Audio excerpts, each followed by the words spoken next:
O nosso assunto é delicado, tratado na maioria das vezes como tabu. O suicídio não é um fenômeno recente e há alguns anos estamos diante de uma situação grave de saúde pública. No Brasil, cerca de 12 mil pessoas tiram a própria vida por ano, quase 6% da população.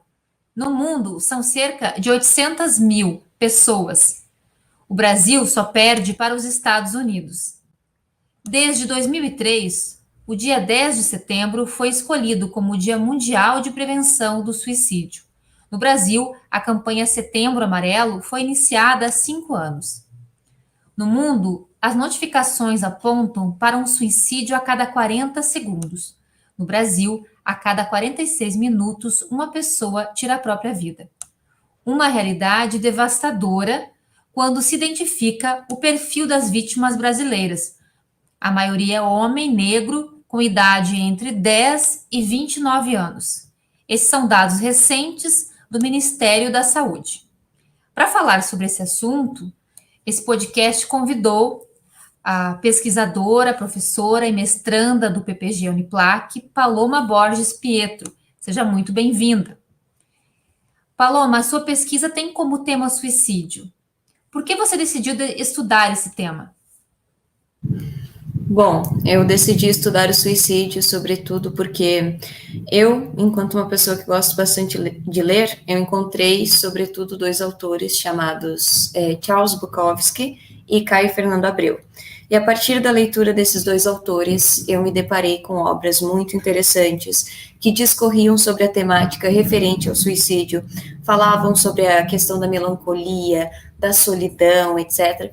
E a partir da leitura dessas duas obras, eu consegui perceber que os dois autores, eles poderiam ser usados, digamos assim, enquanto intérprete daquelas pessoas que tinham tendência ao suicídio. E a partir disso, obviamente, eu comecei a pesquisar mais sobre a temática do suicídio, observar quais os fatores que estavam ligados a isso, e em certo momento eu me deparei com o dado de que o suicídio ele é a terceira causa de morte entre jovens. E isso, obviamente, fez com que eu me interessasse mais e mais pelo tema e que eu quisesse estudá-lo com mais profundidade. Mas, obviamente, meu interesse surgiu em função da leitura das obras desses dois autores, o Bukowski e o Caio Fernando Abreu. E, atualmente, né, você está já na parte... Nós estamos, né, na parte final do nosso mestrado. Em que fase você está da pesquisa? Você pode contar para a gente um pouco sobre esse processo agora no mestrado? Claro, a minha pesquisa, basicamente, nós estamos no último semestre, ela iniciou o ano passado, mas eu estou lendo sobre o tema, basicamente, desde 2018, que foi quando eu me deparei com a obra daqueles dois autores e comecei a me interessar sobre o assunto. Então, desde 2008, eu venho lendo acerca desse assunto, mas, em função de ter entrado no mestrado apenas em 2020, foi que eu comecei a me aprofundar, basicamente foi isso. Então, lá no início de 2020, eu comecei a pesquisar sobre esse tema, estabeleci alguns objetivos para o meu trabalho, eu fui lendo, me aprofundando cada vez mais, porque apenas eu tinha o rascunho do trabalho, o que eu pretendia pesquisar e etc.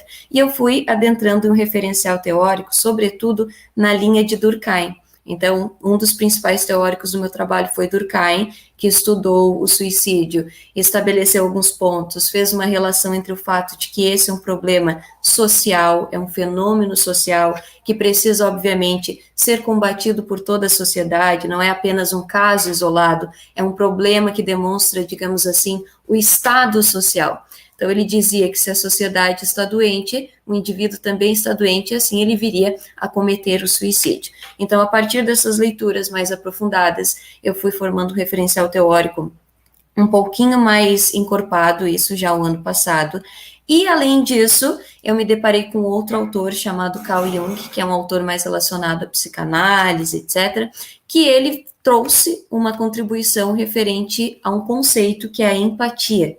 Então, a gente está muito habituado a falar sobre empatia, que a empatia é a capacidade de se colocar no lugar do outro. Mas, para a psicanálise, isso vai muito além. Então, a empatia seria a nossa capacidade de transferir um conteúdo psíquico, um conteúdo subjetivo para o objeto, que no caso seria a leitura. Então, outro processo que eu me deparei o ano passado ao escrever a minha dissertação foi com o conceito de empatia. Tendo esses dois referenciais teóricos como base, eu consegui estabelecer uma relação entre a ideia de suicídio e a leitura enquanto um instrumento capaz de prevenir, né, a princípio, isso ainda hipoteticamente, o suicídio. Então, a ideia é a seguinte, que eu fui elaborando isso ano passado, nesse processo de leitura, de escrita, etc. Que o leitor, a partir da ideia, um leitor que já tem a tendência suicida, já tem a ideação, a partir da leitura daqueles dois autores que eu citei anteriormente, Bukowski e Caio Fernando Abreu, ele consiga se projetar no texto lido e assim fazer uma espécie de movimento empático, etc. E por que isso é importante? Porque a partir do momento que o leitor ele consegue se projetar no texto, ele vai desenvolver a empatia. E segundo Jung, que foi o teórico que eu citei anteriormente, esse movimento, ele faz com que o indivíduo, ele consiga se proteger, inclusive dos próprios instintos, de algum tipo de ato impensado, que no caso seria o suicídio. Então, uma espécie de proteção e uma forma de fazer com que o sujeito, ele consiga lidar de forma mais adequada com as adversidades que ele encontra no dia a dia. Então, a ideia é usar a literatura para despertar a empatia no indivíduo e, dessa forma, prevenir o suicídio. E isso, obviamente, eu encontrei ao decorrer do processo de pesquisa, do processo de leitura. Então, depois de toda essa teorização, vamos dizer assim, de juntar esse referencial teórico, isso o ano passado, esse ano eu passei a me dedicar mais à questão de fazer análise das obras dos autores que eu venho estudando, etc., que seria o Bukowski e o Caio Fernando Abreu, basicamente dessa forma. O processo que eu estou agora da minha dissertação é na análise. Eu pensei, a princípio, em fazer, né, junto com a minha orientadora, uma espécie de pesquisa de campo, mas nós optamos por não fazer, então eu alterei um pouquinho também a minha dissertação com relação ao ano passado no que se refere a isso. Nós fizemos uma pesquisa mais voltada para a área bibliográfica, então é uma pesquisa de cunho mais teórico, eu não vou a campo, então basicamente isso. Hoje o processo que eu estou é de análise das obras e, obviamente, de trabalhar um pouquinho melhor ali no referencial teórico. Paloma, como que você analisa, e aí isso pode ser alguma coisa que já esteja na tua pesquisa ou das suas leituras anteriores, né, sua percepção, a respeito do suicídio como tabu, das pessoas não falarem, né? Tem algumas pessoas do meu convívio que elas não falam quando alguém comete suicídio. Elas tentam achar um artifício para usar uma outra linguagem para não dizer que foi suicídio. Como que você encara isso, sendo que você está trabalhando justamente a prevenção, né, pelo que você fala, a partir da leitura de autores que tratam do tema. Então, discorre um pouco sobre isso. Essa questão é interessante, então a gente costuma sempre associar a questão do suicídio enquanto um tabu, né? Lembrando que aqui tabu seria basicamente um assunto que as pessoas elas não querem tratar, ou que é tido como algo muito delicado, muito complicado, muito complexo, e etc. Na minha perspectiva, a partir das minhas leituras, eu considero que muitas pessoas evitam falar sobre o suicídio porque isso evita, porque assim elas evitariam falar delas mesmas e também da sociedade. Porque, como eu disse anteriormente, o suicídio ele é um fenômeno social. E se ele é um fenômeno social, ele é responsabilidade de todos, de cada um de nós. E ele demonstra, como diz Durkheim, o estado social. Se a sociedade está doente, como eu falei anteriormente, o indivíduo também está. E o reflexo disso é, digamos assim, o suicídio, a morte auto-infligida. E por que eu estou dizendo isso? Porque quando as pessoas não querem falar de alguma coisa, é porque isso vai incomodar elas de alguma forma. Quando você pensa em suicídio, você é obrigado a pensar que, se você faz parte da sociedade, você também é responsável por isso. Se nós vivemos em um contexto social no qual nós temos, por exemplo, discriminação racial, nós temos discriminação relacionada à orientação sexual, é porque as pessoas são responsáveis por isso. E esses fatores, eles também implicam, eles também vão incentivar com quem tenha um, digamos assim, psicológico fragilizado, venha a idear o suicídio. E se eu vou falar sobre suicídio, eu preciso falar na minha postura individual e pensar, será que eu, de alguma forma, também não contribuo para um ambiente social que seja, digamos assim, maléfico para quem tem a tendência ao suicídio? Falar sobre suicídio também implica falar, por exemplo, sobre racismo, sobre questões de gênero, sobre a disparidade entre homens e mulheres. Significa também falar sobre abusos, sobre violências. E as pessoas não querem falar sobre isso, porque implica refletir sobre si mesmo e refletir sobre o meio social em que elas estão inseridas. E isso é muito difícil. Eu penso que o suicídio é tratado como um tabu, porque as pessoas não querem falar com relação a esses aspectos e entender a realidade que é cerca. E a gente sabe que isso não é um movimento fácil. É complexo e é desconfortável refletir, né, propor um autoconhecimento e o conhecimento do mundo ao qual você está inserido. Observar, por exemplo, que a vida não é aquela maravilha para todos, que existe diferença, sobretudo no que se refere a determinados grupos sociais. Então, o suicídio, sim, é tratado como um tabu, porque as pessoas não estão sempre dispostas a refletir, a conhecer a sociedade e, sobretudo, a si mesmo. A tua pesquisa vai mais ligada aos jovens? Ou você... então, e na relação com os jovens, né? Porque tem os dados dos jovens também, são números altos, né? O que será, né? Não sei se você tem essa resposta, mas para a gente refletir juntas aqui. Por que os jovens são tão propícios ao suicídio, né? O que leva esses jovens? Você já falou alguns pontos, né? A questão do racismo, questões de gênero, orientação sexual, condições financeiras, econômicas, né? Também não vê uma perspectiva. Então, vamos falar um pouquinho sobre os jovens. Você que é professora, também está na sala de aula, né? Bom, eu penso que tenha tudo a ver com o contexto histórico, né, em que nós estamos inseridos.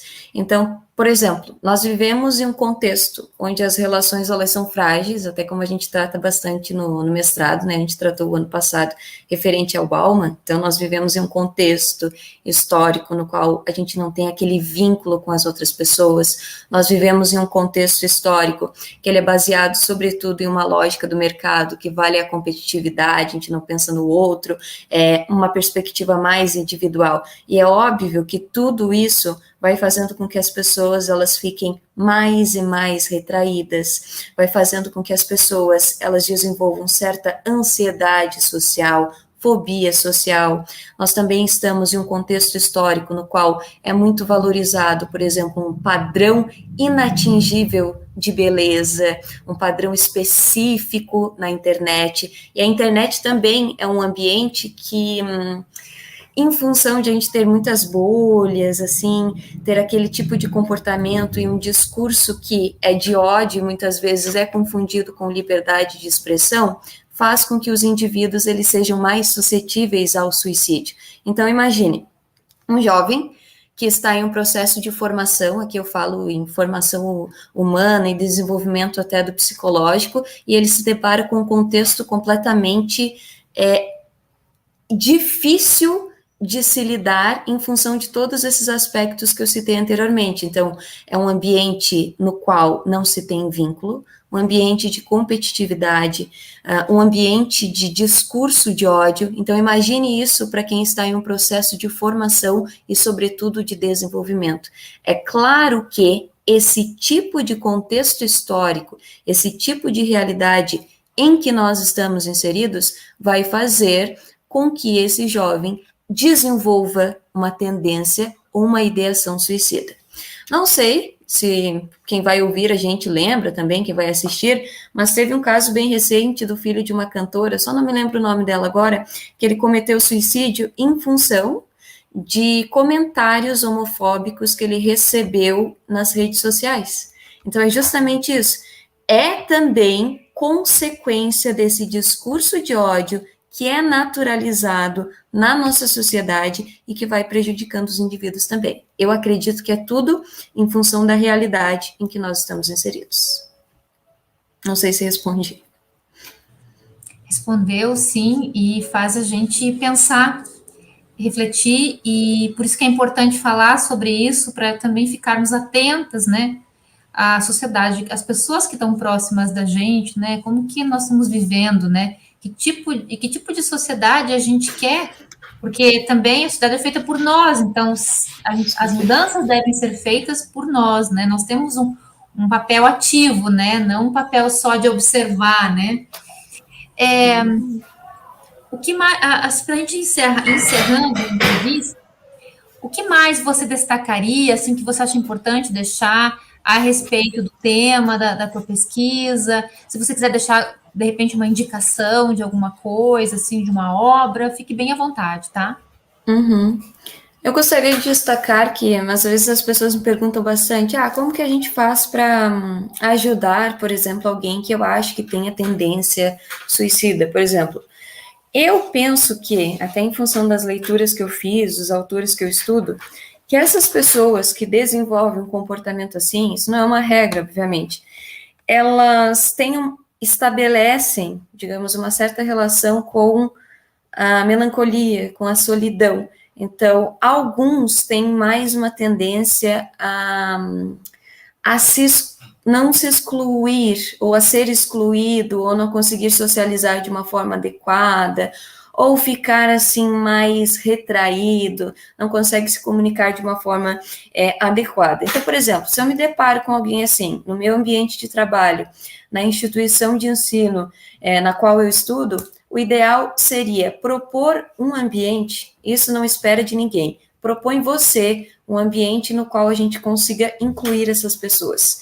Porque fazer com que o indivíduo que tenha ideação suicida, ele sinta que faz parte de um contexto e que tem pessoas que podem auxiliá-lo, que podem ajudá-lo, ouvi-lo em um momento que ele precisa, também é fundamental. Então, propor um ambiente, um meio de inclusão para essa pessoa. Eu digo isso, sobretudo, como eu disse anteriormente, já que essas pessoas, elas acabam desenvolvendo algum tipo de trauma, já na infância, que vai fazer com que elas tenham uma certa dificuldade na socialização. Então, propor esse tipo de ambiente também seria fundamental. Basicamente, isso que eu gostaria de sugerir também, gostaria de evidenciar que é necessário discorrer, falar sobre o suicídio, não a partir de uma perspectiva medicamentosa ou hospitalocêntrica.